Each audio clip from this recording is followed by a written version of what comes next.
Ladies and gentlemen, brothers and sisters, my name is Mike Caputo. I'm the International District 31 Vice President here in North Central West Virginia, and I'd like to welcome each and every one of you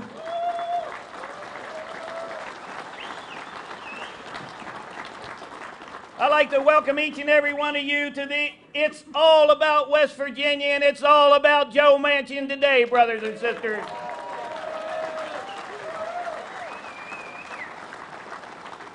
I would ask you to please rise as we welcome Herschel Woody Williams, West Virginia's own Congressional Medal of Honor winner, to lead us in the Pledge of Allegiance.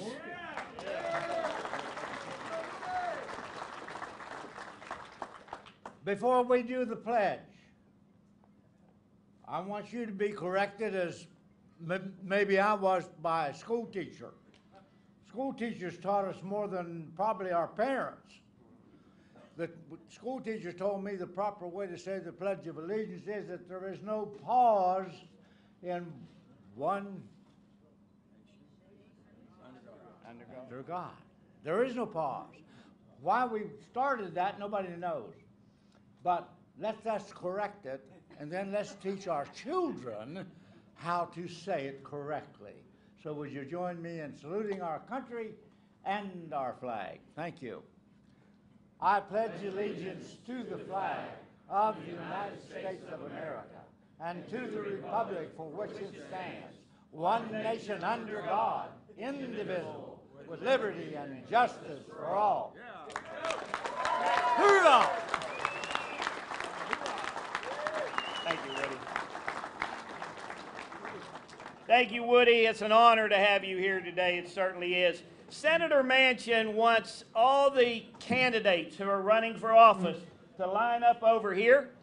He wants you to come on stage and tell everybody who you are and what you're running for. So please get lined up over here. And while y'all are doing that, there's some folks in the audience that I want to recognize. First of all, we have former AFL-CIO President Kenny Perdue here. Where you at, Kenny? We have the current AFL-CIO Secretary-Treasurer Andy Walters in the house. We have a representative of John Perdue's office, Treasurer Perdue, Sandy Barton. We have the West Virginia State Democratic Party Chairman, our friend Belinda Beafor.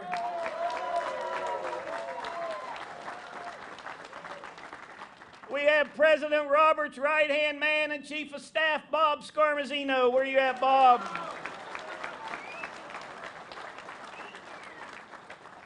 We have some international vice presidents with us today. Welcome Don Barnett, International Vice President at Large. Welcome Donnie Sams, International Vice President at Large.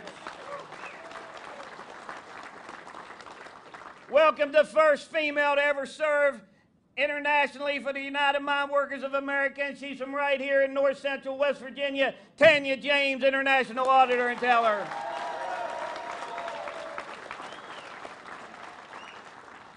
Welcome International District 17 Vice President, my friend Gary Trout. International Vice President Emeritus Terry Osborne in the back from right here in Morgantown, West Virginia. My friend and soon-to-be retired International Vice President from District 2, Ed Yankovic.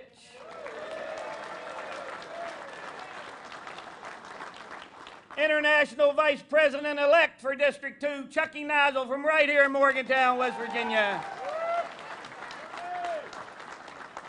International Vice President-elect who's taking my place when I retire, Rick Altman from Wheeling, West Virginia. We have several members of the international and district staff who helped put this together. Please give them a round of applause. And we also have members of Senator Manchin's staff who worked diligently to make sure this was a great event for you. Please give them a round of applause as well. But the mine workers aren't here alone. We have brothers and sisters from AFG, from AFT, from the steel workers, from the sheet metal workers, from the postal workers. Please give them a round of applause for this display of solidarity we have today. And you'll get to meet all these folks up on stage momentarily. So with that, I'm going to step back, Mara, and let these candidates come through and introduce themselves. Good afternoon, or good morning. Afternoon now, it's almost noon. I'm Jeff Kessler. I'm running for the State Supreme Court, Division 2. Live in a little town up in the northern panhandle called Glendale. I'm the grandson of a Russian immigrant that worked in the Hitchman coal mines in McMecken. And if you might recall, 119 men lost their lives back in 1924 in the Benwood mine disaster. My mom grew up in a coal house owned by the company store and the coal company back then. Worked my way through college at West Liberty State College, as working at the Blownox Mill and Factory, and then working as a garbage man, taking out garbage at night. I'm not afraid to get my hands dirty. I've been practicing law for 37 years. What kind of work do I do? You name it, I've done it. Workers' compensation, adoptions, real estate, car wrecks, you name it, I've done it. I take care of people in my communities and have for 37 years. And then I got into another life about 19 years ago and then got into the state senate where I served for 19 years with many of the folks here that's going to speak to you. I've been taking care of working men and women of my entire life because that's what good lawyers do, that's what good judges do, that's what good justices do. And I assure you, I'm going to keep it short, but I assure you that if I'm blessed with your vote, and I'm proud and happy to have the endorsement of the United Mine Workers in this election, I promise you that we'll take back the court, restore integrity, honor, and where everybody's got a fair shake, regardless who you are in this state. I need your vote. Vote Jeff Kessler for Supreme Court.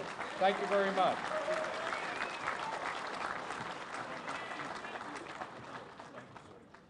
Well, good afternoon. I am Bob Beach, Senator Bob Beach, your public servant here in Mon and Marion County, and I've represented you in the Senate for the past 8 years. I'm here this morning to thank you for your endorsement and to also ask each and every one of you to go out and vote for every Democrat you can.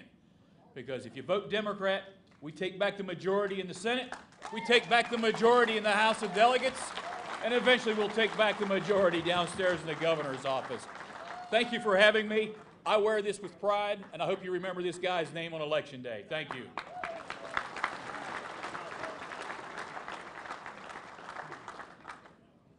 My name is Barbara Evans Fleischauer. I'm a delegate from District 31, longtime delegate, and I'm also former general counsel of UMWA District 31. Anyone here from District 31? I got some of you out of trouble over the years, and I'm very proud of that, but I'm also very proud to be a Democrat, and I agree with Bob. Vote straight Democrat.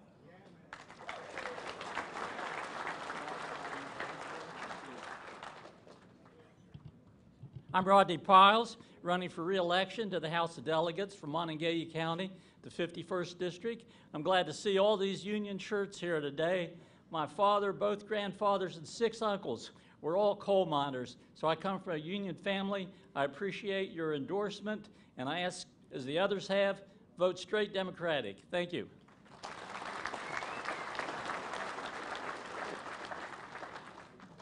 My name's Evan Hansen, and I'm also on that team running for House of Delegates here in Mon County. I come from a union household. I was with the mine workers in Columbus this summer. I was with you guys in DC 2 summers ago. I'm going to stand with you if you get me there into the House of Delegates in Charleston. I appreciate your vote. Thank you.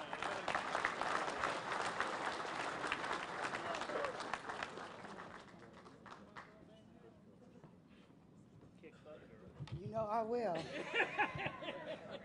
So Mr. Mike Caputo said, kick butt, girl, and that's exactly what we're going to do in this election. I am Danielle Walker, first-time candidate for House of Delegates here in District 51, and I learned so much being on the lines in Camo. I learned so much on that bus ride in Ohio. And I'm telling you right now, the time is now that we take back everything because we are the working people.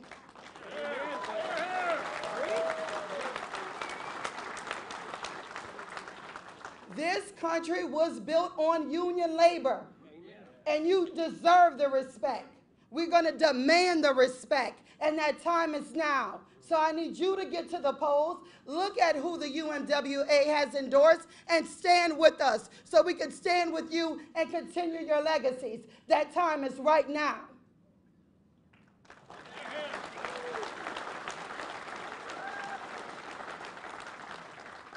We've all made sacrifices, and we will continue to sacrifice. We're in the last home stretch, and we're all working hard. So please remember the Fab Five of District 51. That is Barbara Fleischhauer. That is Rodney Powles. That is John Williams. That is Evan Hansen. And that is Danielle Walker. Thank you.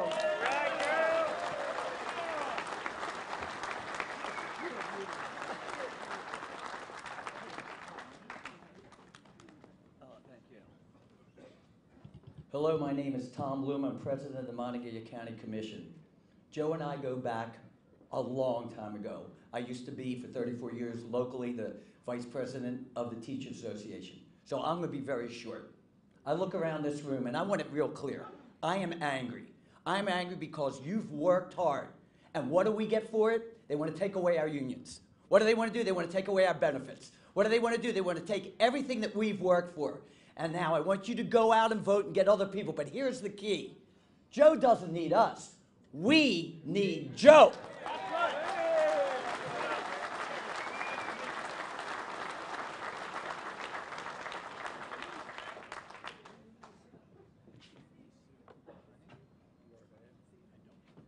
Good afternoon, everyone. My name is Denise Smith, and I'm running for Supreme Court of Appeals in Division 2, and I'm running to be your new face of justice. I'm from Montgomery, West Virginia. It's in Fayette County. My papa was a UMWA miner at Harewood Mines. My other papa was a train engineer and for the union as well. I come from a long background of people who believe in the union and understand union values. In my work as a lawyer, I've been a lawyer for 22 years. I've done work for the teachers union, I've done work for whistleblowers, for terminated employees, and I've also done work for employers. I have the most balanced background of anyone in my race. And I am running to restore trust and integrity to the court. Our court is in a crisis right now, and people are believing that the court has forgotten the meaning of the word public servant. We need some accountability, we need some transparency, but we have a huge threat to the court right now, and that is dark money PACs that are running. They are spending, it's funded by the Republican Party, and they are spending millions of dollars throughout our nation to take over our court system, and they do not have the interest of the everyday man at heart. They are funded by the Koch brothers, by Big Tobacco and Big Pharma, and they are in our race as we speak, and they are misleading the people even about what a Supreme Court justice does. So if elected, I want to get in and take a look at these rules to see how we can eliminate the political influence that is currently occurring on our court, because we have to have a court that has integrity and impartiality, a court that is for the people, not for the politicians. So I hope you'll check me out, and thank you so much for your time. My name is Denise Smith.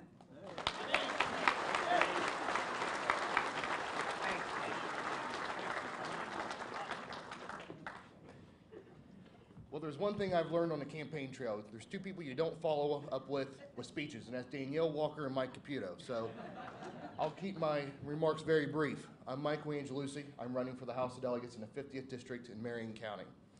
One thing I'll tell you, I'm not here for me today. I'm here for my friend Joe Manchin.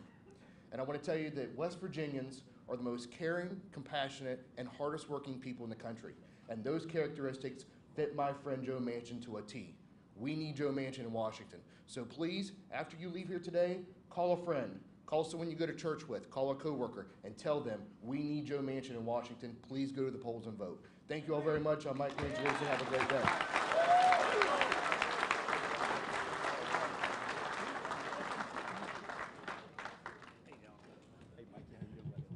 Hey everybody, my name is John Williams. I'm running for re-election to the House of Delegates.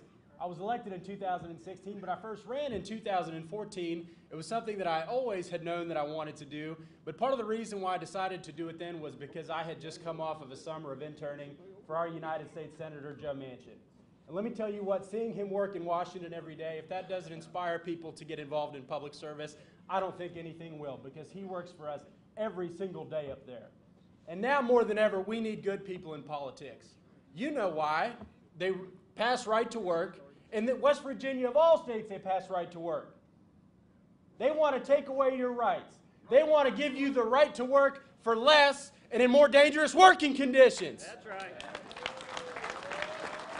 I can't begin to tell you the injustices that I see every single day on that House floor. Mike Caputo can tell you better than anybody. Now is the time when we take it back. Now is the time when we take it from rich corporate out-of-state interests and give it back to the everyday working West Virginian. I'm John Williams, and I'd appreciate your vote. And please vote for every single candidate who stands up for working people. From me to Senator Joe Manchin. Thank you very much.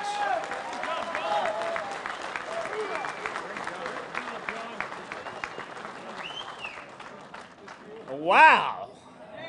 With that, I'll just say I'm Mike Caputo, and I'm running for re-election to the House of Delegates in Marion County, and I hope you'll send me back this year.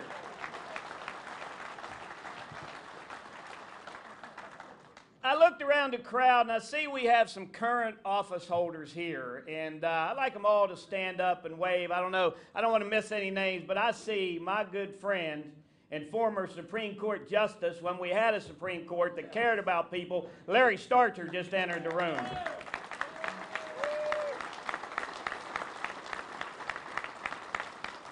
And I see Sheriff Perry Palmer back there and former Sheriff Al Kisner in the back.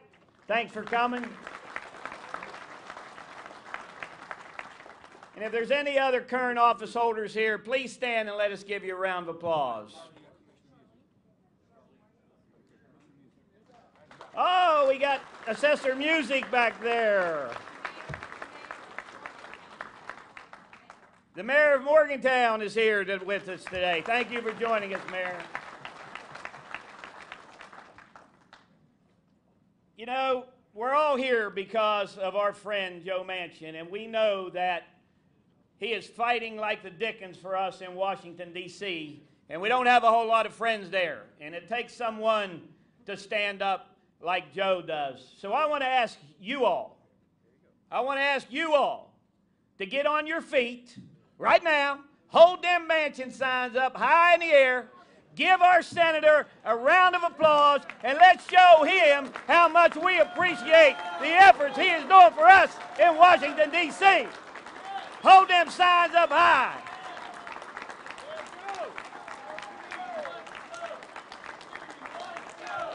We want Joe. We want Joe. We want Joe. We want Joe. Joe. We want Joe. We want Joe. We want Joe. We want Joe. We want Joe. Thank you. All right. All right. Our first speaker today is someone that I'm a little nervous about introducing because I've never had this honor before. I've met Woody Williams many times in the State House. I consider him one of West Virginia's greatest, without a doubt. And I'm truly honored to introduce him today. You didn't grow up in my generation without hearing the name Woody Williams, because he's from Marion County and he's a hometown hero. Herschel Woody Williams is one of 11 children, and he was born and raised on a dairy farm in Quietdale, West Virginia. And when Pearl Harbor was attacked, Woody wanted to defend his country, and he tried to enlist in the Marine Corps. And this is something that Larry Puccio can relate to. He was too short. They wouldn't let him in. There was a height requirement. But in 1943, that height requirement changed, and Woody immediately signed up. He couldn't get there quick enough, and he enlisted in the Marine Corps Reserve in Charleston, West Virginia. Herschel Woodrow Woody Williams received the United States military's highest decoration for valor, the Medal of Honor, for heroism above and beyond the call of duty during the Battle of Iwo Jima in World War II. Woody exemplifies the patriotism and honor instilled in all West Virginians, and we could not be more proud of our native son. Please get on your feet and welcome our friend, our neighbor, our hero, Mr. Herschel Woody Williams.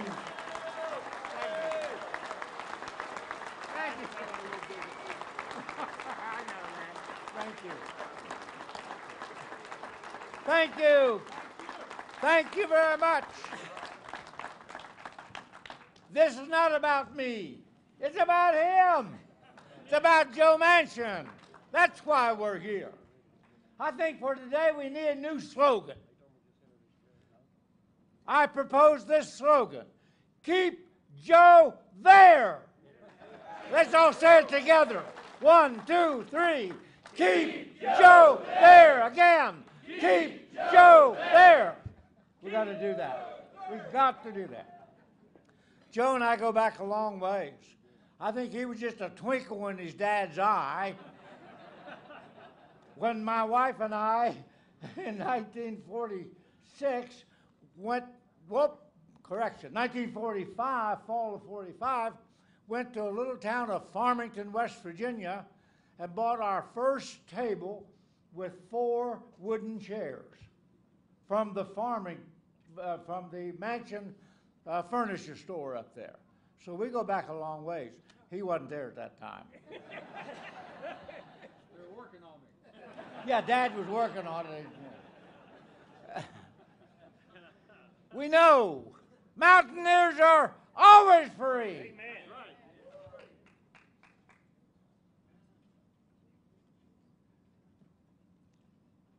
Let me ask the question. Every veteran in this group who served in our armed forces at any time, would you please just stand so we can thank you for what you did?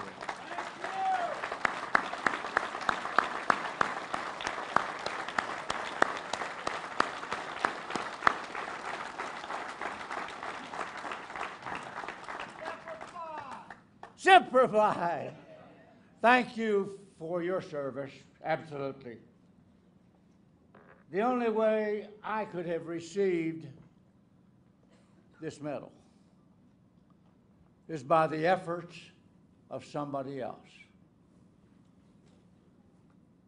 If others had not been willing to make the recommendation and then to testify what went on that particular day of February the 23rd, 1945, on that little island of Iwo Jima, I would not possess this medal. It's very likely that I would not have received this medal had 2 Marines that day not willing,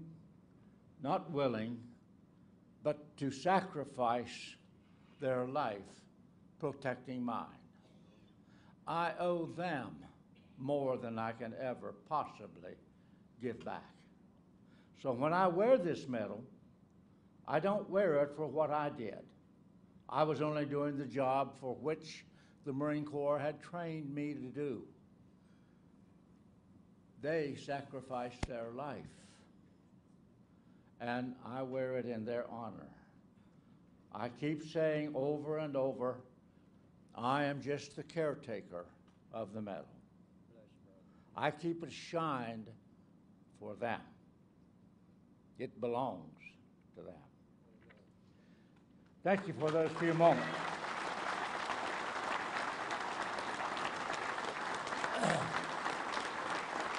Thank you.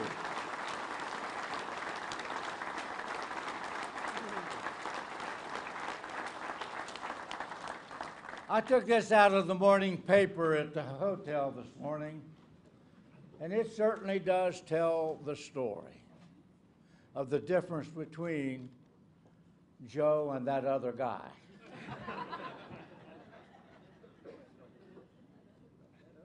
We look at the things that Joe will do, and we look at the things that he will do, and we have no choice. We must keep Joe Manchin in the Senate of the United States of America.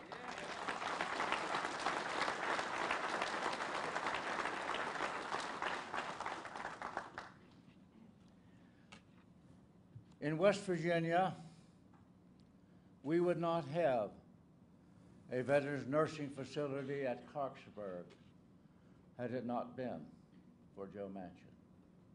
We would not have a veteran cemetery at Institute, West Virginia, with 66,000 grave sites if it had not been for Joe Manchin. He has been a veterans advocate all along. I've never gone to him and asked him to do something that he was not willing to work on and to accomplish in most cases. So I'm proud not only to claim him as a friend, but as an individual that I can depend on. Know that when I ask him to do something and he makes a promise, he keeps that promise. And that's valuable today in America. You know, we are, I keep saying, and maybe it's just my opinion, but we are more divided today than we have been, I believe, since the Civil War. And somehow we Americans who love this country, who received two precious gifts the day that we were born. First gift was this gift of life that is so valuable. And the other is the gift of freedom that others had sacrificed their lives to make it possible for us to be born in a free country, in the greatest country that the world has ever known. So we owe so much, and we need to give back in any way that we can. So I thank all of those who are willing to put their efforts and their wealth and their time in running for an office to serve other people. We couldn't get along by ourselves. There's nothing or very few things we can do alone.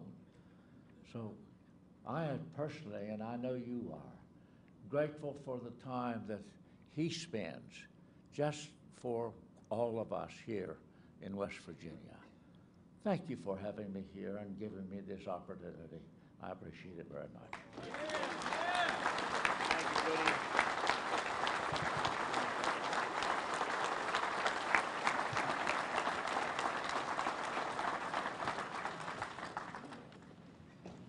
Thank you, Woody. It's certainly an honor to have you here with us today. Let's give Woody another round of applause. What a wonderful American.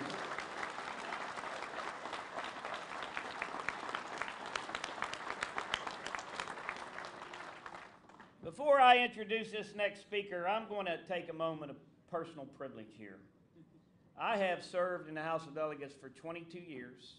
I have had the privilege of serving with 5 governors, both Republican and Democrat, and one who don't know what the hell he is right now. But I got to tell you, I guess I could be 6 maybe, I don't know. But I got to tell you, on a serious note, I've never served with a governor like Joe Manchin. He really cares about West Virginia. Did him and I agree on everything? No, we did not. But you know what? We tried to find middle ground, and we built consensus, and we got to the finish line always, because he has West Virginia in his heart. And I want to share a story with you, Joe. I hope you don't mind, but I'm going to share this. It was after the tragedies at Sago and Aracoma. We had a really bad run here in West Virginia. And we were in session, and a trooper came to my office, and he said, "The governor wants to see you, and he wants to see you now." And I immediately left. And when I went through the reception area, where you go into the suite, the hall of governor's offices there, the coal barons were sitting outside. And he swept me right past them in to see the governor. And I walked into his office, and I can see it to this day. He was standing there in the deepest thought you could ever imagine, looking out the window, staring out over the grounds of the Capitol. He told the trooper to shut the door. He said, "Mikey, too many deaths in this industry." He said, "I'm shutting these mines down for a day, and we're going to do safety reviews, and we're going to do safety audits, and production is going to come to an immediate halt today. And we're going to pass sweeping mine legislation in this state that's going to be utilized all across the country, and it's going to save thousands of lives. And I said, Governor, I'm with you. I'll do whatever we need to do to get the votes to pass that bill. I said, but when I came through here, all the coal barons were sitting outside waiting to get in to see you. What did they say about your plan? He looked at me and he said, I didn't ask. That's the kind of guy we got in West Virginia, in Joe Manchin, to protect the health and safety of coal miners all across this country.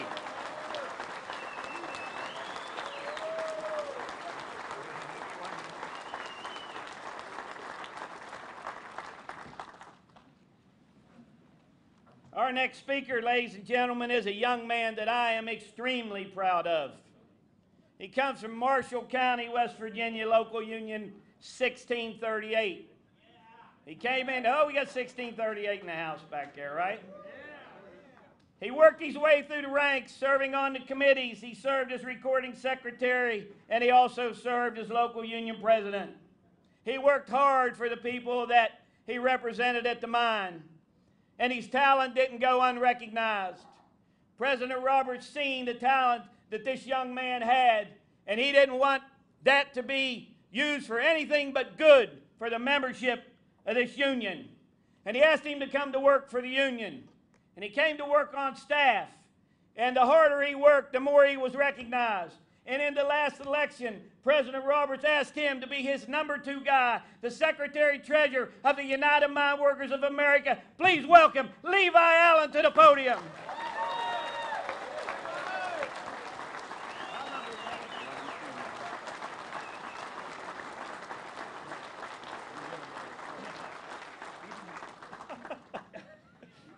You know what?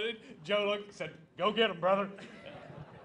Well, I'm going to tell you right now, I'd have a tendency to get a little wound up, so I'm going to try to keep us all going down the right path here. So, good afternoon, brothers and sisters. How we doing today? Oh my goodness, Mike, you are far too kind. You know, look, I just want to take one real quick second to make everybody think about the gravity of this moment. December 22nd, 2018, I talked about my brother Yank the other night about this. December 22nd, 2018, I'm going to wake up for the first time in my tenure as a United Mine Worker of America rank and file member, and Mike Caputo is not going to be the International District Vice President of my district. That's a bittersweet moment, but the man's going to ride off to the sunset, and he is still going to represent the people of West Virginia and the people of the United Mine Workers of America with the greatest dignity and respect. Mike, we absolutely love you, brother.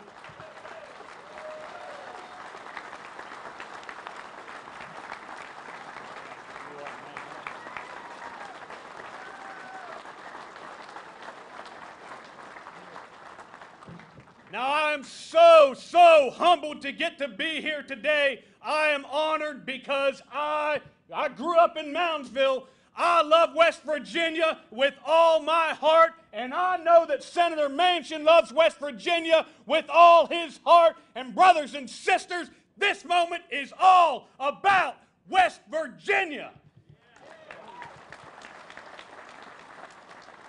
You know what I love about West Virginia? What I really love about West Virginia, we are the most independent, freedom-loving, hard-working people on this good earth. We don't seek handouts, brothers and sisters. We don't seek handouts, but we demand fair compensation for an honest day's work. We demand fair compensation for an honest life's work. And let us tell this whole doggone world something right now. If anyone is going to stand between these miners and what we have worked for, our just reward, they better be ready for a fight, because we are going to fight with every fiber of our being for what is ours. Are you ready to fight? Are you ready to win? Joe Manchin stands with us. Because he knows, Joe Manchin knows about Paint Creek and Cabin Creek. Joe Manchin knows about the Bull Moose Special. He knows about the Battle of Blair Mountain. He knows about Mate One. God bless it, he is too darn familiar with Farmington number 9. And he knows about everything we have worked for. Joe knows this because he is a West Virginian.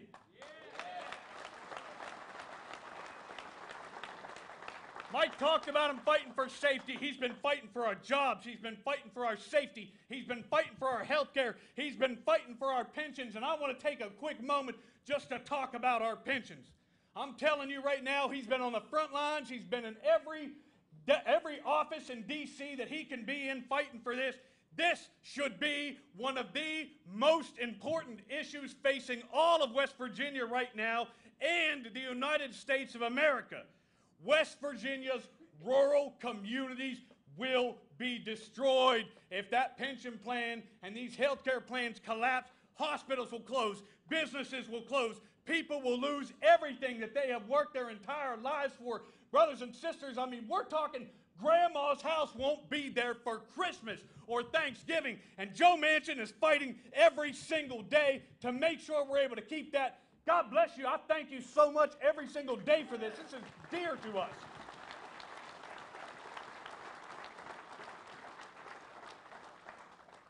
I have heard some critics of Senator Manchin and of this fight that we are in talk about us needing to put a little skin in this game. They have the audacity to say we need to put a little skin in this game if we want to have Congress help us with our pensions. Let me ask you something. Haven't we put enough skin in this game already? What else do they want us to sacrifice, brothers and sisters? Our critics don't understand something. So I want to be really, really clear. Those greenbacks that our critics worship, they aren't skin. They aren't skin. Don't get me wrong, we put plenty of greenbacks in there every single payday to make this happen, but those greenbacks aren't skin. Skin is our fingers. Skin is our limbs, our arms, our legs, our necks, our backs, our lungs, and sometimes even our lives. That's skin. And the United Mine Workers of America has hundreds of thousands of lifetimes of skin in this game. But listen, folks, I can't get through it without quoting Ephesians. I can't get through it without quoting Ephesians because we aren't just battling a run-of-the-mill opponent.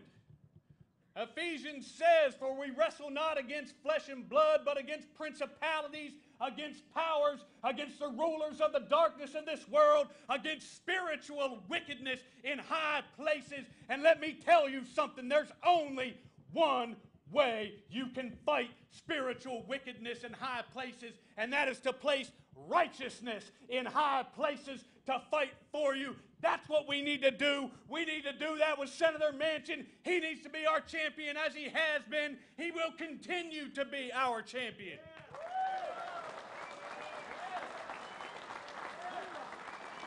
I got one more thing to say, brother.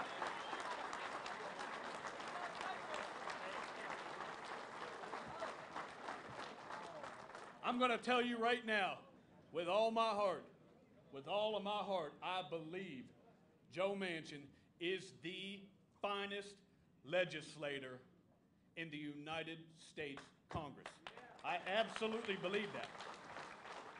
You need to think for a minute, and I'm not talking about the West Virginia Democratic Party. I've been a member of the West Virginia Democratic Party since the day I could vote. I'm telling you that right now. But I'm not talking about the West Virginia Democratic Party. But the bottom line is West Virginia is never going to toe the line of any national political party. We don't toe the line, we draw the damn line. That's who we are. So, what do we really, really need. I need you to think about this. We need someone in the United States Senate who is as dedicated as Senator Byrd, who is as passionate as President Roberts. We need someone, and that someone is Joe Manchin. So let me ask you something. Are you ready to fight?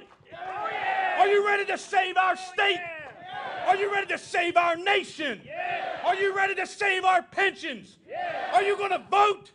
Yeah. Are you going to vote for Joe? Yeah. I said, are you going to vote for Joe? Yeah. God bless you all. I am so humbled to be with you all today.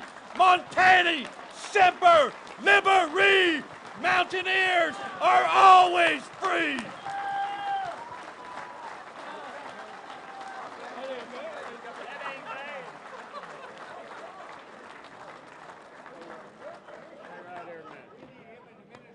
Stay right here a minute. Brothers and sisters, as you can see, there was only one clear choice for the Secretary-Treasurer of our great union, Brother Levi Allen. Give him another round of applause. You're going to make me cry, buddy. I love you. We're having fun now, huh? Now we're going to have somebody come up and do some testifying for us here in a little bit. Brothers and sisters, this next speaker certainly doesn't need an introduction, because if you're from another union and there's a struggle going on, you can bet that he'll be there fighting for all workers. He's right here in our area more than you can ever imagine. We got brothers and sisters that worked for Eastern, Peabody, Patriot, who was struggling and fighting to save their health care. And President Roberts came right here and he worked for us during the Patriot coal bankruptcy. When a bankruptcy judge tried to take away the health care of thousands of people, President Roberts ignored that judge's decision, and he said, no way are we taking the health care from these hard-working miners. He organized a protest unlike any others, and hundreds of us went to jail. I spent so much time in a paddy wagon with him, people thought we were dating. We were in it so much. And with the help of our friend Senator Joe Manchin, President Roberts orchestrated a plan that saved the health care of 22,600 coal miners, many of who are right here in this room today.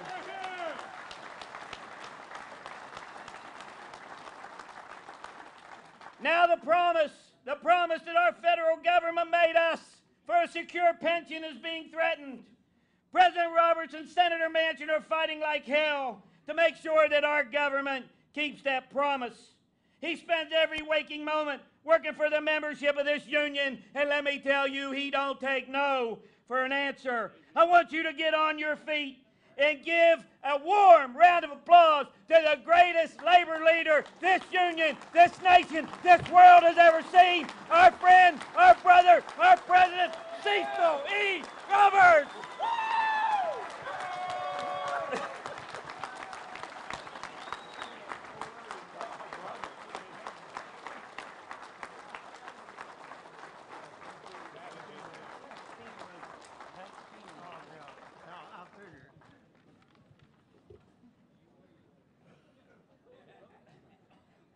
Well, now, when I was Levi's age, I had all of that energy. But Levi, all I've got to say to you, buddy, put 40 years on this job and then get up and do that, and then you can make some proclamations. Levi Allen, brothers and sisters.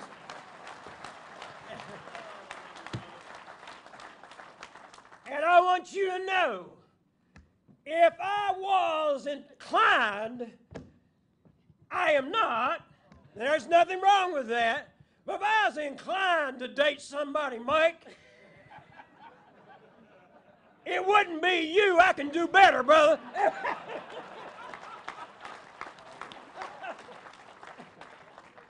By the way, his wife, as always, wrote that speech for him.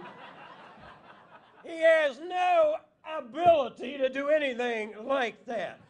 We're going to do something here. Now, my friend Woody did part of what I always do, but I expand on this because it's important that we expand on this. And Woody, would you come up here just a second? I love you, brother. You're an institution. You're my hero. I love you. Maybe I wouldn't be standing here if it wasn't for you. Maybe we wouldn't be able to assemble in here, but all the veterans stand up again, please. Don't sit down. I got a few things to say if I might. As we come in here today, we have the right to gather. We have freedom of speech. We have freedom of assembly. And yes, mine workers, we got a right to protest in America. Part of the greatness of America is the right to protest. So people like those who are standing here today and my friend Woody have given us this precious right. But we're going to expand on this right this moment. If you're with us today and you have a child, a niece, a nephew, a grandchild that's serving right now in the armed forces of the United States of America, will you join these veterans and stand right now? Because you are also making a sacrifice, and we want to thank you. Let's give a round of applause, and don't sit down yet.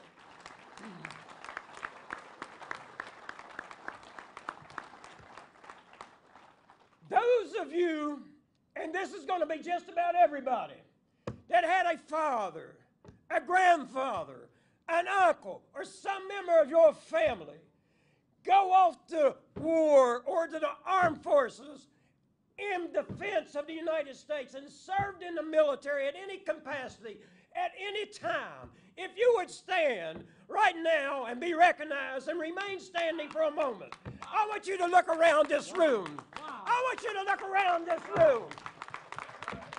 Brothers and sisters, listen to me. Listen to me. This is the most patriotic, God-fearing state in the United States of America. And this state does not take a back seat to anybody. And we don't need anybody in Washington, D.C. or in Hollywood looking down their nose at us because we've taken up arms and made it possible for every millionaire and every billionaire in the United States of America to have that money. God bless the state of West Virginia. God bless the state of West Virginia.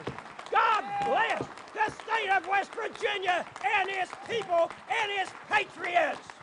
Yeah, amazing, amazing. Thank you, Chief. Yeah. Thank you.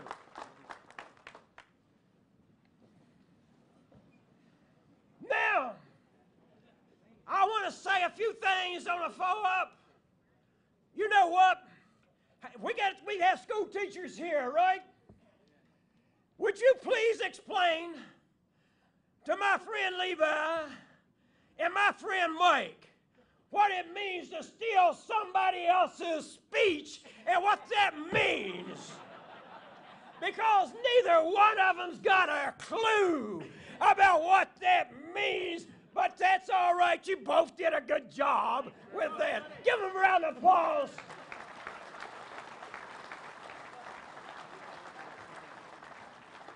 I want to do a couple of things. In college football, how about them Mountaineers, by the way? Anybody hear about Mountaineers? In college football, they're always talking on TV, Joe, about how well certain teams travel. Alabama travels well. Oklahoma travels well. But let me tell you what union travels the best. We're not the biggest union anymore. We just happen to be the best union in the United States of America.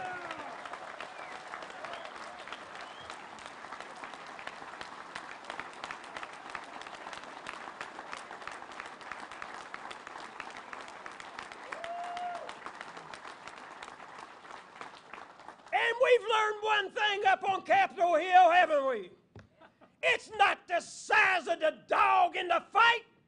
It's the size of the fight in the dog. And that's the United Mine Workers of America. And I want you to look around this hall. This is not the first time we've done this. We've put 10,000 people in St. Louis over and over again. We put 10,000 people on the streets of Charleston. We put 5,000 people in Fairmont, West Virginia. And if we have to do it, we'll put 20,000 people back up there in front of the Capitol if they don't do what Joe Manchin asked them to do, and that's protect our pensions and our health care.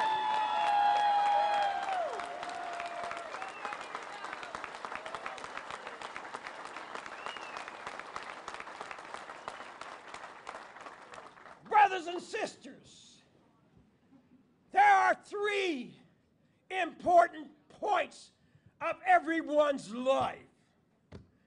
That happens to be the day you were born. Everybody knows when you were born. You expect a present on your birthday. You expect cake and ice cream on your birthday. Unfortunately, the other important time in our life is when we pass. We don't know about that. Somebody else takes care of that. There's some place where your name appears, and the day you passed. But let me tell you, the most important time of your life is the day that you understand and you figure out why you are here. And I want you to know that Joe Manchin figured out many, many years ago, as I did, why we are here. And we are here to stand up for the poor. We are here to make the mines safer. We are here to make sure that those who don't have health care have health care. And yes, we are here to make sure that those who are owed a pension and own Social Security and earn Medicare have those things. That's why we are here.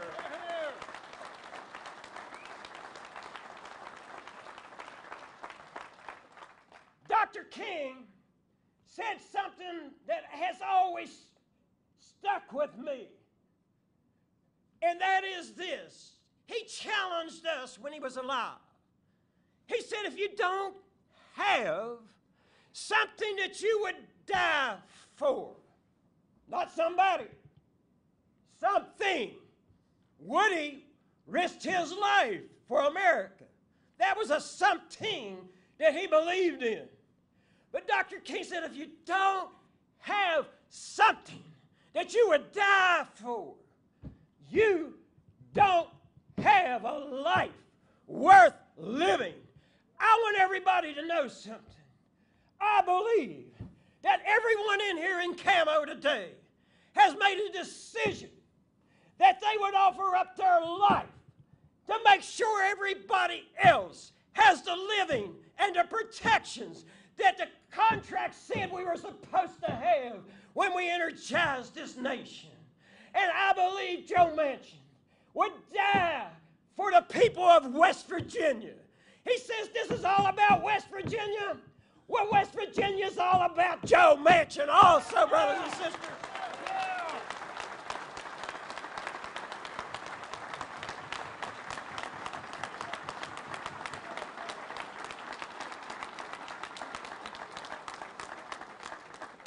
There's a bit of irony here today.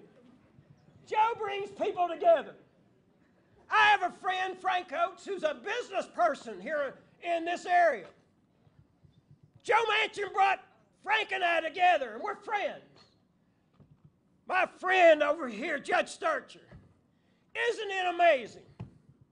He is happy that I'm alive because I am the only person that Don Blankenship hated more than him. The only person. But isn't it amazing how life works out? For years, Don Blankenship said I should be in prison. Don went to prison and I didn't. Isn't that amazing?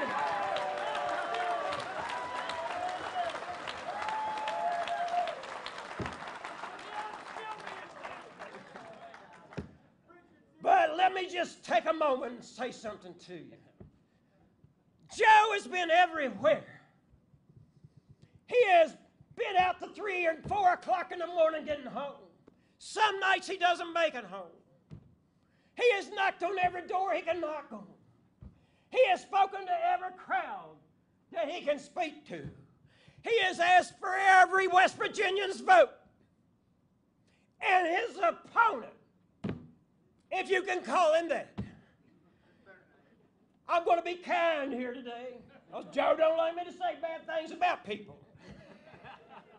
Well, let Joe leave and then I'll tell you some things, okay?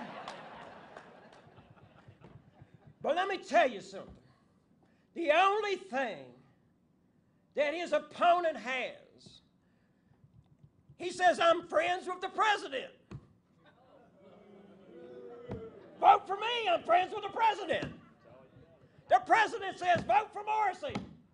And no one has been more objective in the United States Congress about voting right as opposed with a party and then Joe Manchin. He stood up for what's right for West Virginia every time. That's all that matters for him. Working folks in West Virginia. But do you know, the president's coming back again to tell us how to vote. I'm going to tell you something. Those veterans that stood up, they didn't stand up and fight for this country, so for somebody to come in here and tell us how to vote. We've earned the right to vote any damn way we want to vote.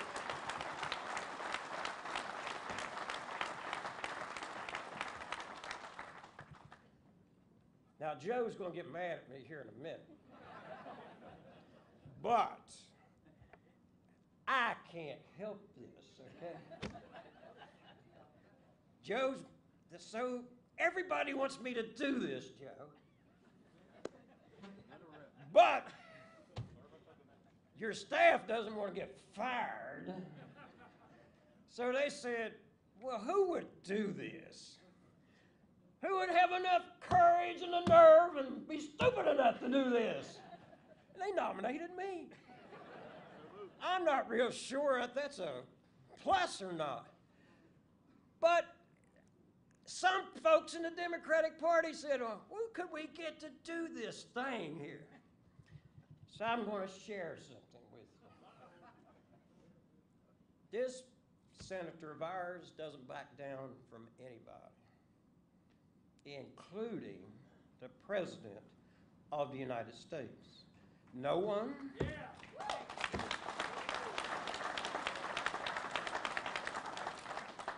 No one has been more respectful, this president, than our senator. That's what we want.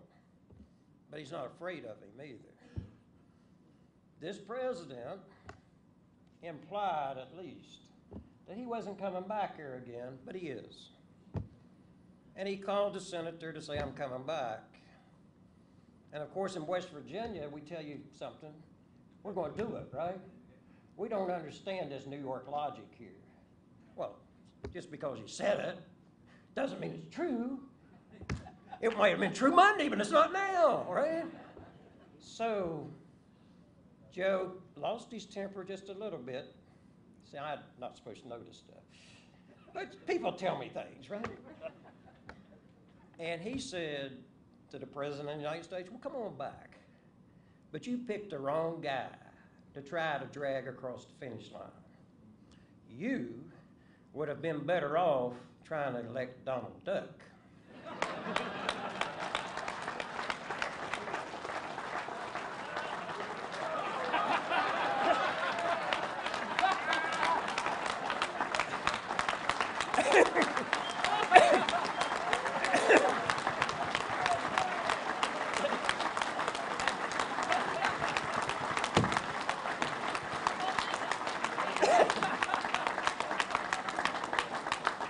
Now, we love Donald Duck. Where's John Alderson at? Come over here, John. Now, John is 6'5", and he used to be a professional boxer. Come here, John. I'll do this to anybody, right? And we said, John, your only job is to protect Donald. He never understood why. We had him in a seatbelt. I've got pictures of him in a seatbelt. I got pictures of this guy bringing him in here. He said, what about doing this blankety blank duck? Now you know, John.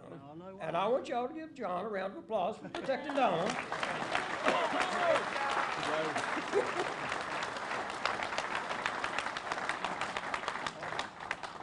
And let me, at this point in time, do something that is extremely a great honor.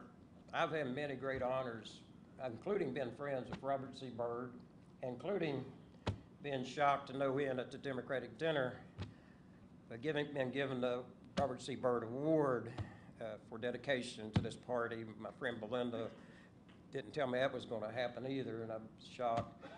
I was an honorary pallbearer at Senator Byrd's funeral. But let me say this. Having known both of these men, I'm just going to testify. How many of you, I should start out how many of you have been in a church, but I'm going to say how many of you have been in a Baptist church and testified. We get up and we'll just stand up and start talking, right? And I want to say this about this man. The integrity that he possesses, the sincerity that he possesses. What you see is the real thing. He's not putting on a show. If he tells you, I'm not sure I'm voting that way, I'm going to study the issue, he's going to study the issue. If he says, I'm going to stand up for these UMWA retirees, he's going to stand up for these UMWA retirees, and he did, he has, and he will. And he's going to fight for your Social Security. He's going to fight for your Medicare. So here's the thing I want you to do. Vote for the person that stands up for you. Just vote for the person that stands up for you. But that's not enough. When you walk out this door, you got to be Joe Manchin for a while. I want you to get on the phone. I want you to gather up your kids. I want you to gather up your grandkids. And you tell them this. Kids, if we lose this pension, we're moving in with you. You watch them get on the phone. Because your kids love you, but they don't want you in the house, okay? So I want you to get on your feet. And I want you to give our senator and our next senator a round of applause that he'll never forget. Thank you, and God bless you.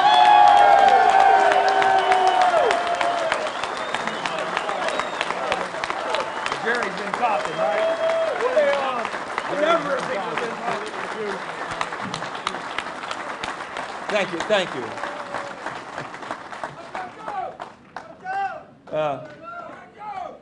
Woody and I were just talking. He says, you know, I've never been to a revival like this before.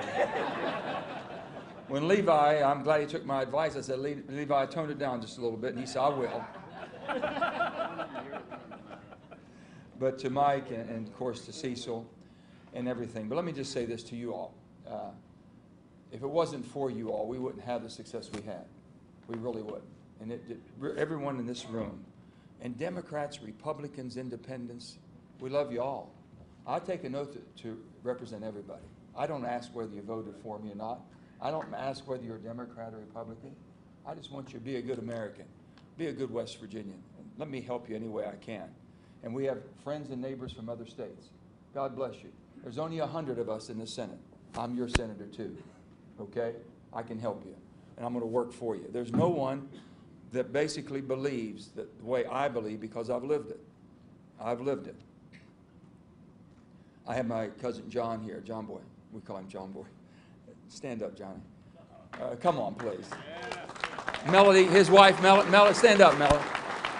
These are my cousins, and let me tell you, John, we all grew up together, and we all played. He was in Rachel, and I'm in Farmington. We used to ride bicycles back and forth. We all grew up as one big family. John's dad and my Uncle John is the one we lost at number 9. And that was my mother's baby brother, her favorite brother, I will say, and really close. But so we've lived it. We've been through it. All of you who have lost someone in the mine, either a direct family member or a friend, stand up if you've lost somebody in the mine that you know. This is what we're dealing with. So when they talk about changing the safety rules, when they talk about rolling them back, they don't know who we are. They haven't sat with you all. They haven't sat with the families. They don't know what a family endures when you lose a loved one, when you lose an uncle, you lose a brother, when you lose somebody close to you. They just don't know. So when we fight, we do fight. We fight basically for what's right. There shouldn't be one person in any workplace that goes to work does not expect to come home safe. There shouldn't be one miner. There shouldn't be. And I've said this, I go to the bathhouses and talk to everybody that I can. When I say, how's the safety here at the mine? Judge, you know what they tell me?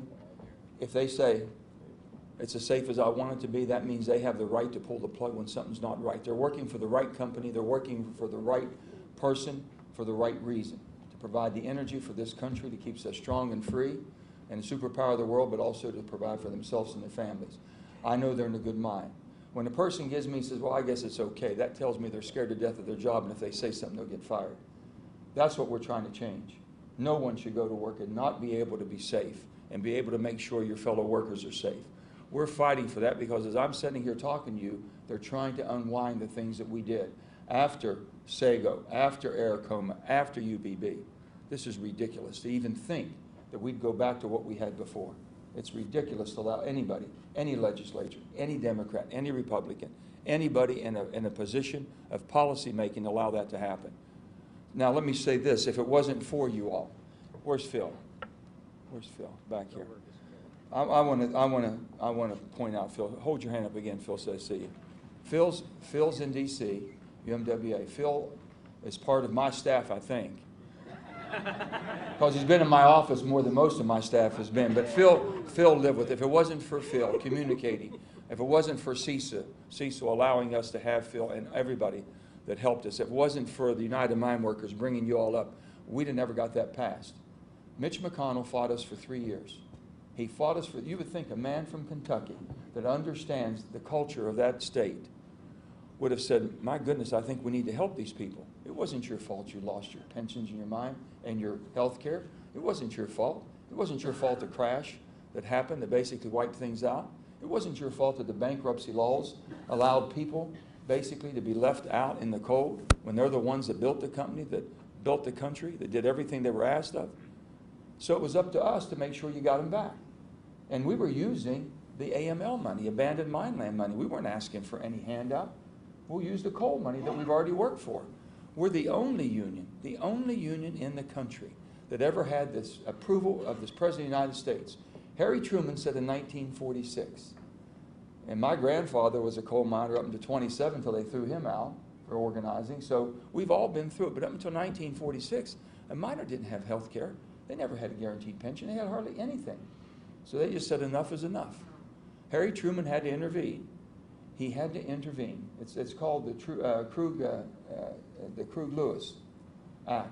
Harry Truman had to sign off on it. And it said for every ton of coal that would be mined from that day forward, there would be a set aside from that price.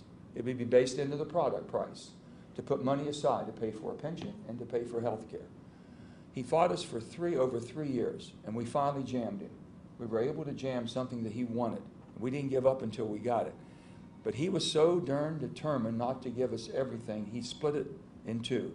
And all we got was the health care, which is, John will tell you, John Boyce had the operation. I mean, if it wasn't for the health care and our other cousin, Tommy Pohl, like all of us, you know, what would they have? You can't afford these illnesses that come upon you as we grow older. So, at that time, he split it. We took the health care, but if he thought we were going away and not going to get the pension, he got another thing coming. We're going to get that pension this year, one way or another. We're going to get the pension done, I assure you.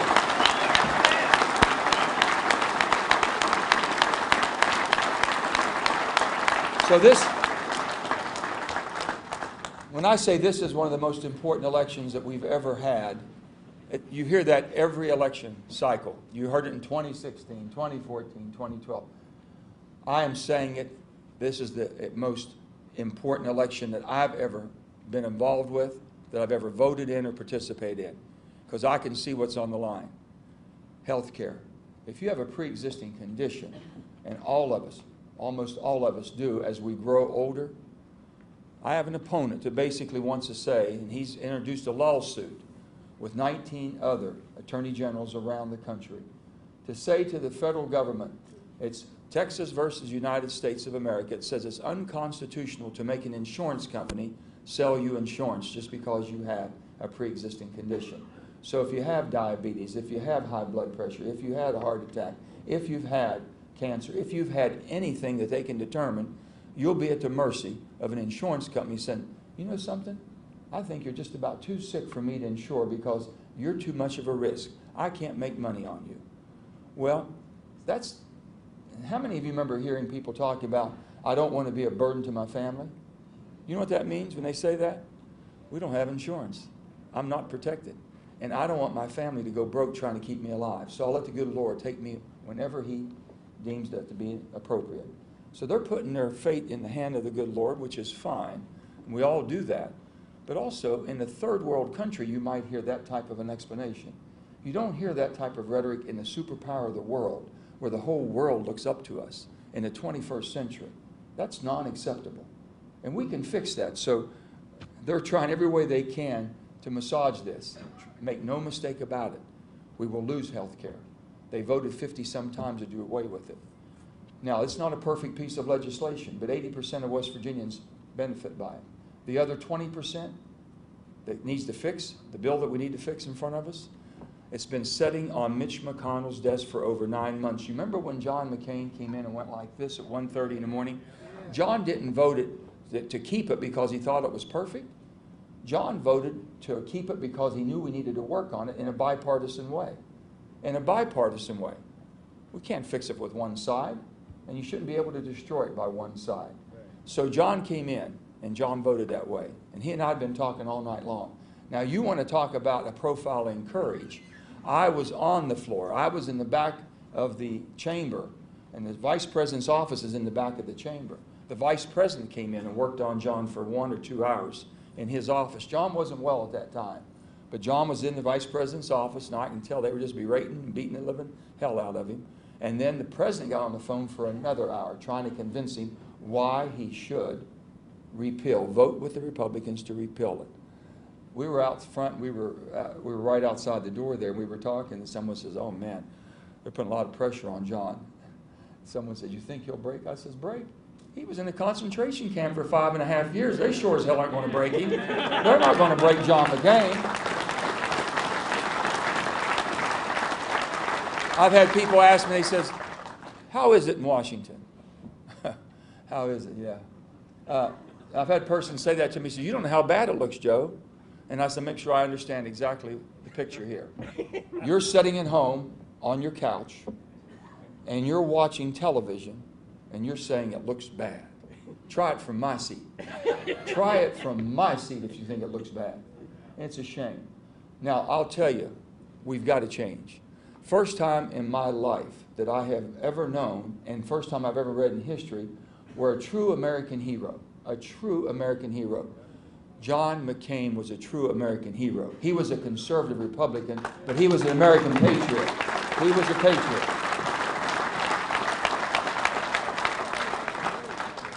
John's dying request to his family was make sure that the president, sitting president of the United States, did not attend his funeral. Now, forget about politics. Forget about the politics. That is not who we are as a country. That should never get to that level of toxicity to where we're divided. I've never seen a division like this and continue. So I would say to President Trump, Mr. President, be our president. Be the president of Democrats, of Republicans, of independents. Be the president of people who voted against you and people voted for you. Because you took the same oath that I took to the Constitution to serve everybody equally and fairly. That's all I'm asking. This rhetoric has to be tapped down. You can't have people thinking it's okay to send pipe bombs. You can't have people walking into a synagogue or any church of worship and thinking it's okay to take someone's life because they don't like the religion that you have. That is not who we are. You cannot discriminate. We should not tolerate discrimination. Whether you're a Republican or Democrat, we've got to speak up for this country. This is all about the United States of America. We're still the hope of the world, guys. Ladies and gentlemen, there's not another country that'll take our place. And if we don't step up and basically start defending what's right. You know, this country has been blessed by God. God bless America. He surely did. There's no one blessed this country like God did. And the bottom line is we have basically something to live up to. There's nobody going to go into another country and help someone's being oppressed. Genocide going on, pandemics, people dying, starving. No one's going to answer that call. There's no one in the waiting.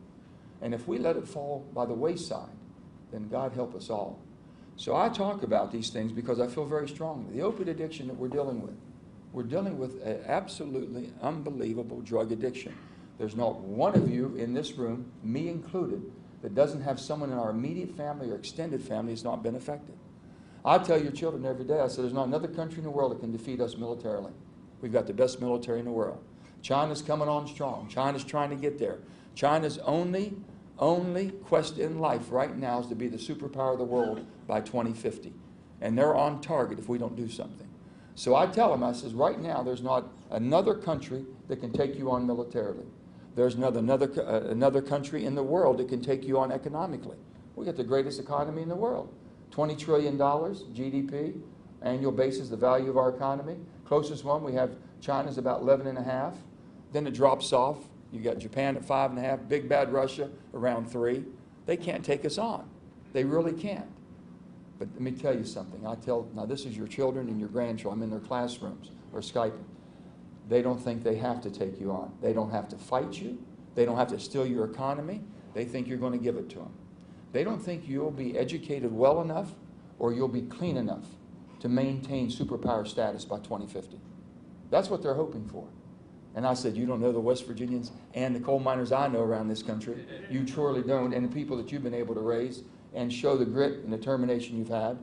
That's what we're fighting for. That's why this election is so important. I'm running in the most challenged state, and how they pick challenges right now. And you hear R40, R30, or an R20, R6, or a D10. That means a Democrat won the last presidential election.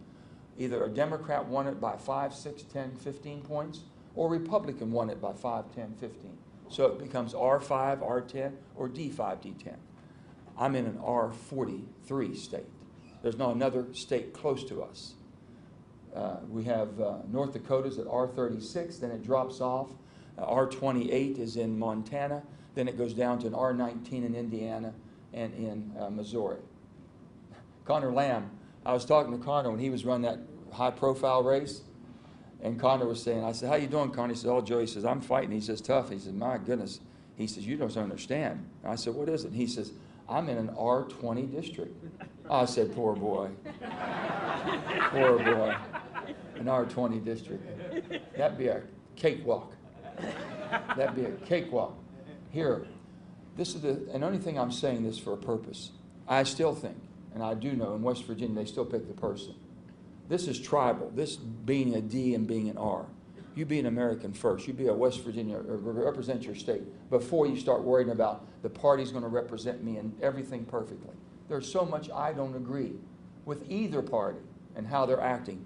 I'm not a Washington Democrat, and I've got friends who aren't Washington Republicans, because by God, it does suck up there. It is bad, because they want you to toe the line. If I can't come home and explain it, I ain't voting for it.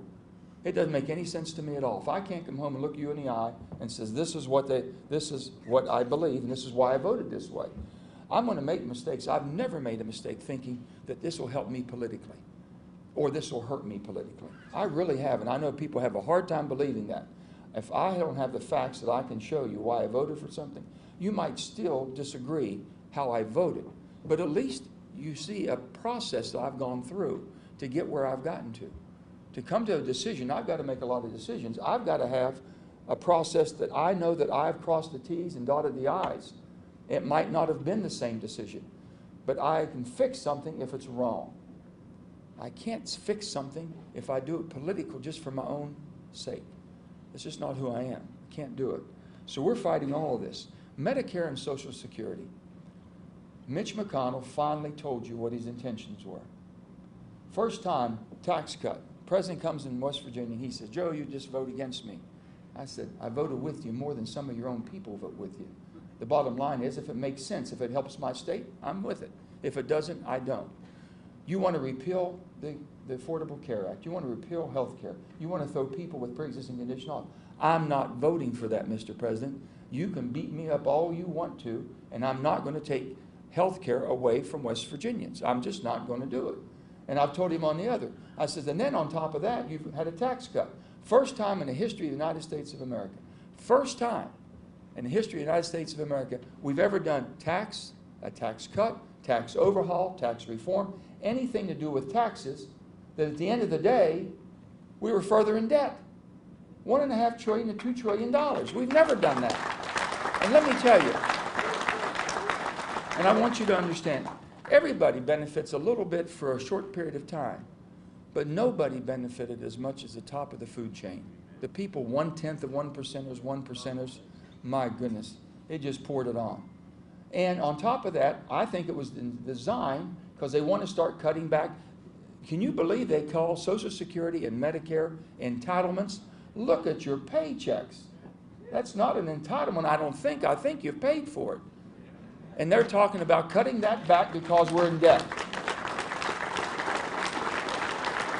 I used an analogy that I said, it'd be no different. All of us have hit hard times before. We had to sit down, whether it's your family or whatever you may do. You've run into financial challenges. You've sat down. You've looked at everything. You're setting the family down. We got to make some adjustments. We can't spend here anymore. We got to tighten our belt. We got to do different things.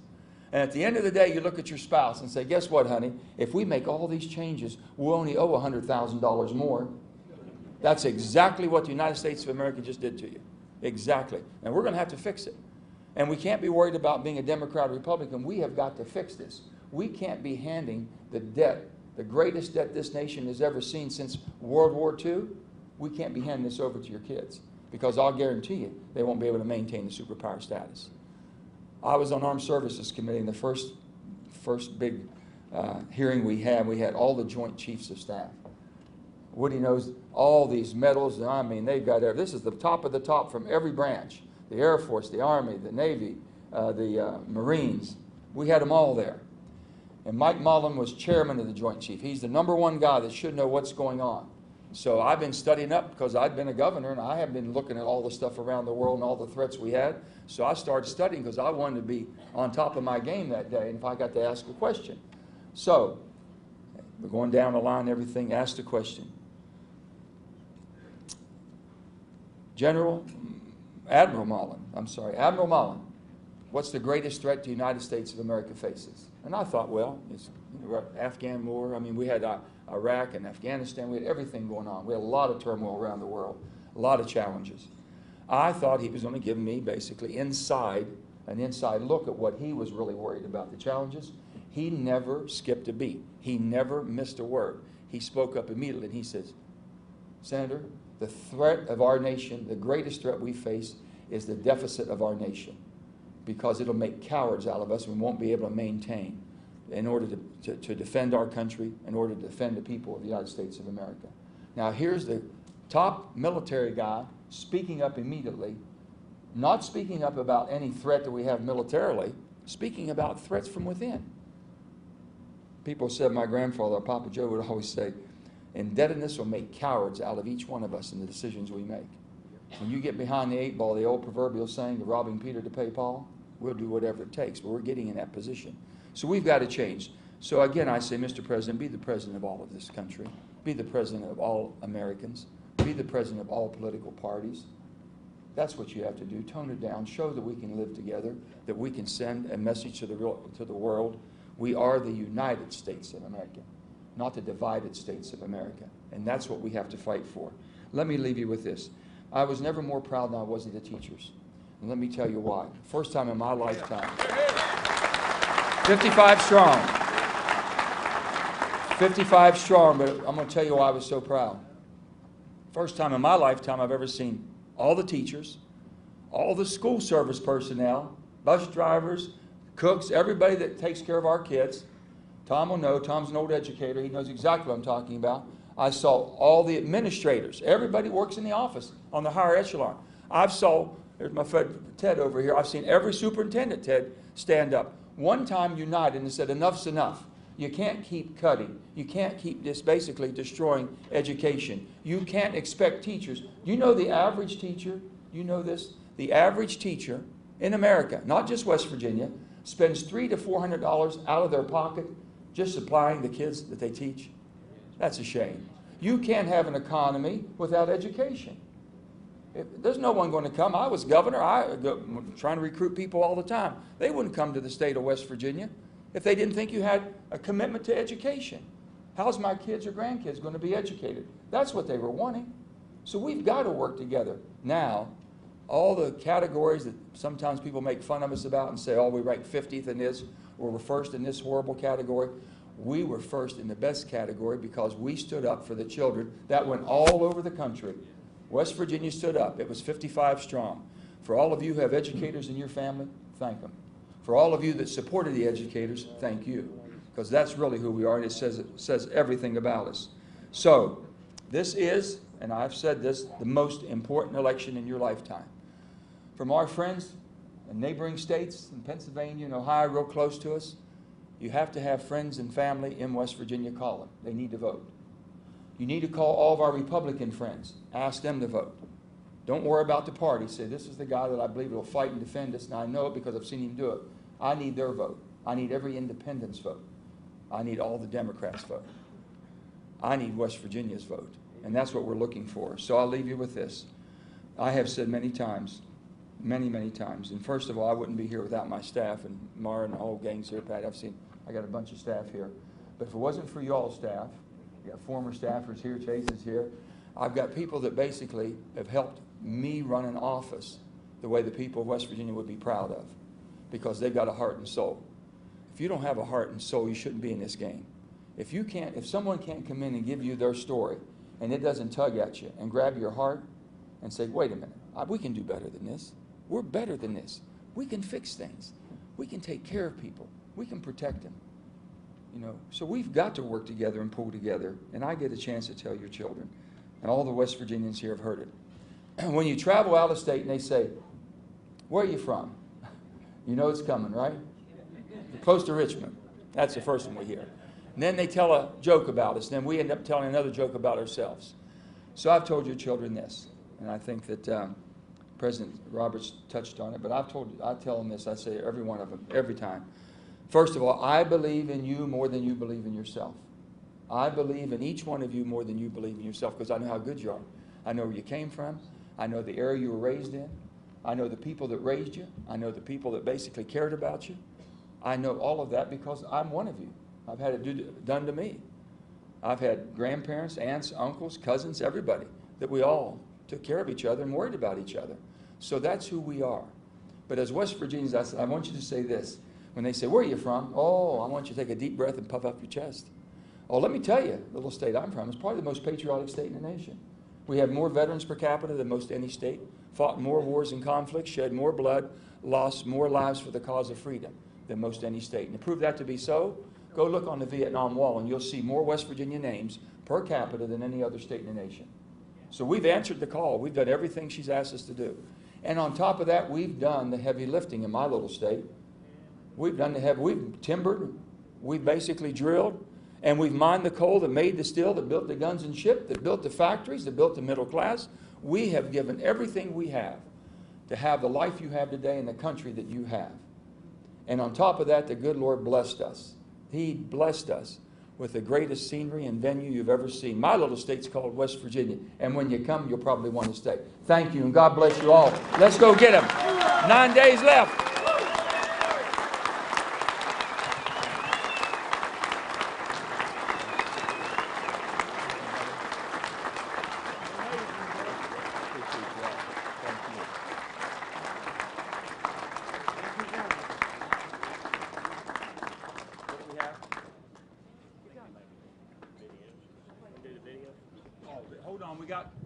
We got something. Yep.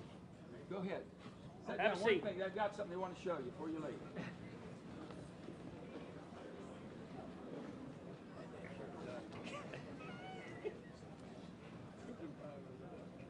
West Virginia towns were once filled with people and thriving businesses. But when the jobs left, so do the people. I'm trying to work with both sides in Washington to change that. But it is not easy.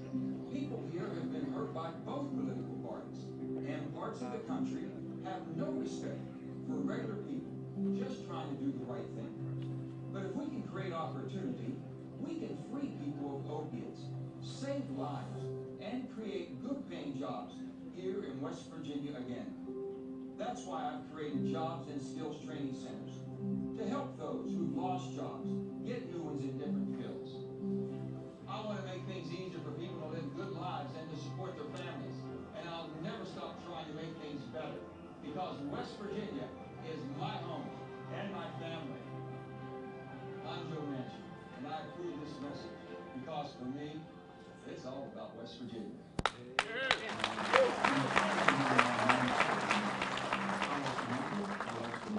I lost guys I play ball with. This is real for me. As West Virginians, we've all faced hardships, but we help each other. People here have been screwed by both political parties. Yes, Washington sucks, but West Virginians don't give up, and I will never give up trying to make it better. For me, it's always about West Virginia. That will never change. I'm Joe Manchin, and I approve this act. They're not asking for a whole lot, they're just asking, can't you put education on the same level as you put the economy of our state? Because without education, you can't have an economy. Businesses won't come if they don't have a good education system. You can give over free, and it just won't come. So you gotta have both of those. The students are the ones that hurt. Teachers do not want to come to West Virginia or stay in West Virginia with such disrespect that we are seeing now. We love our students, we love our jobs, but we can't be worried about paying bills along the way. Say what they never count on. They thought the public would turn against our educators.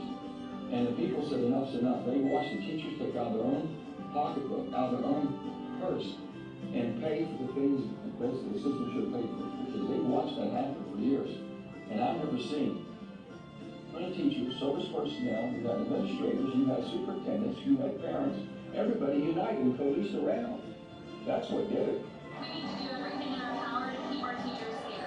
There's so much passion, and it's only going to benefit our students. And if they push us out, then our students will really suffer. We are here in West Virginia because we love the state of West Virginia. It's about people that are trying their best and love this state and want to be here. When I took the oath to uphold the Constitution, I made a sacred vow to protect the people of West Virginia. That's never changed. I'm fighting hard to prevent Pat Morrissey and the Washington establishment from taking protections away from people with pre-existing conditions and from messing with Social Security and Medicare. Protecting our seniors and people with pre-existing conditions is a responsibility that I take very seriously. I'm Joe Manchin, and I approve this message because it's all about West Virginia.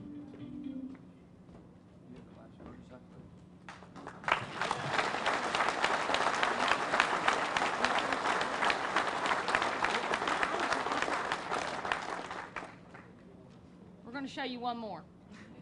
This is the one we're finishing up. It's just coming on now. You probably haven't seen it, I don't think. You might have, but I don't. Huh? The motorcycle. Has it been out? It's a great ad.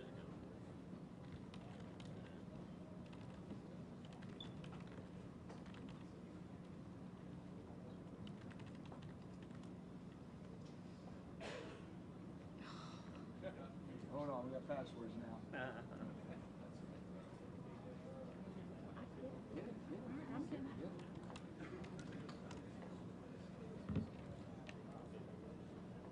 Almost there. We're almost there. We got it. It's the last one. Hey guys, only 9 days left. Only 9 days. That holiday Oreos don't have calories too, just so you know.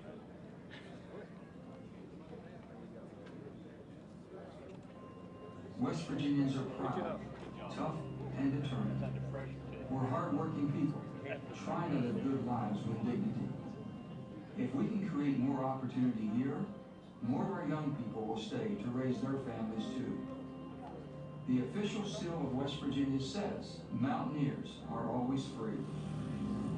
Our people must be free of opiates, and they should be free from worrying about whether their pre-existing conditions are covered or not. Our children need to be put on an early career path while in school, so they're ready for good paying jobs when they graduate. Now that's the kind of freedom I'm for. I know how good we are, and I believe in you more than you believe in yourself. I'll always do everything I can to make our beautiful state even better. I'm Joe Manchin, and I approve this message because for me, all roads lead to West Virginia. Thank you all.